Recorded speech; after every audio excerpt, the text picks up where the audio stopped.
সবাইকে কাঁদিয়ে মহাকালের অনন্ত যাত্রায় চলে গেলেন বাংলাদেশের সাবেক প্রধানমন্ত্রী ও আপোষহীন নেত্রী বেগম খালেদা জিয়া।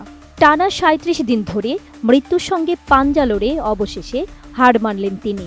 মঙ্গলবার ৩০ ডিসেম্বর সকালে রাজধানীর এভার কেয়ার হাসপাতালে চিকিৎসাধীন অবস্থায় শেষ নিঃশ্বাস ত্যাগ করেন বেগম খালেদা জিয়া।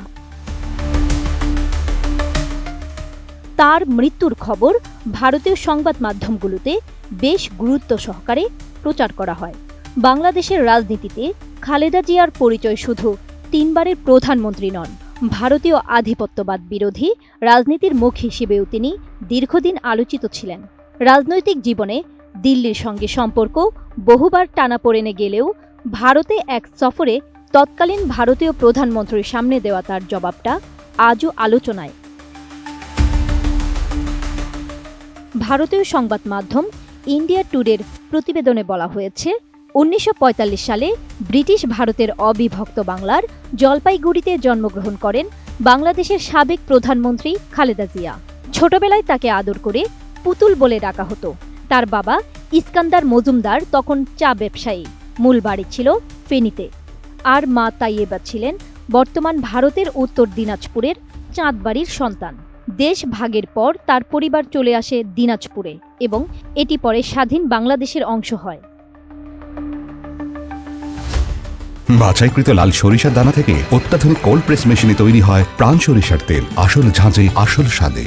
ভারতীয় এই সংবাদ মাধ্যমের দাবি, ভারতে জন্ম হলেও খালেদা জিয়ার রাজনীতির ভিত্তি দাঁড়ায় ভারত বিরোধী বাঙালি জাতীয়তাবাদের উপর।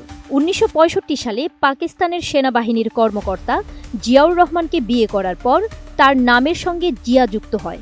পরবর্তীতে জিয়াউর রহমান রাষ্ট্রপতি হলে ১৯৭৭ থেকে ১৯৮১ সাল পর্যন্ত ফার্স্ট লেডি ছিলেন তিনি। ১৯৮১ সালে প্রেসিডেন্ট জিয়ার হত্যাকাণ্ড তার জীবনে বড় মোড় ঘুরিয়ে দেয়। মাত্র ৩৫ বছর বয়সে তিনি বিএনপিকে সংগঠিত করে জাতীয় রাজনীতিতে প্রধান শক্তি হিসেবে দাঁড় করান। ৩ দফায় খালেদা জিয়া বাংলাদেশের প্রধানমন্ত্রী হন।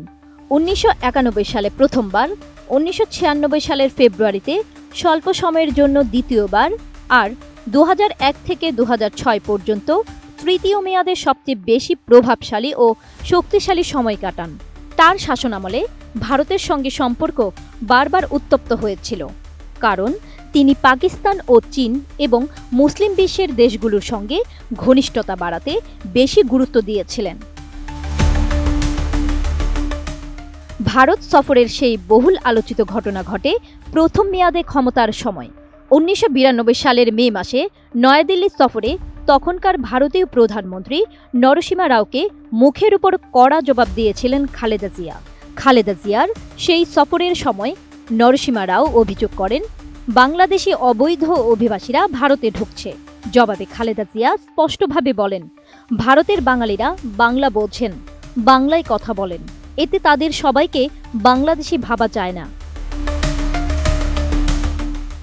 ভারতীয় লেখক পুনম পান্ডের ইন্ডিয়া বাংলাদেশ ডেমোক্রেটিক পলিটিক্স বইয়ে খালেদা জিয়া ও নরসিমা রাওয়ের এই কথোপকথন নথিভুক্ত আছে।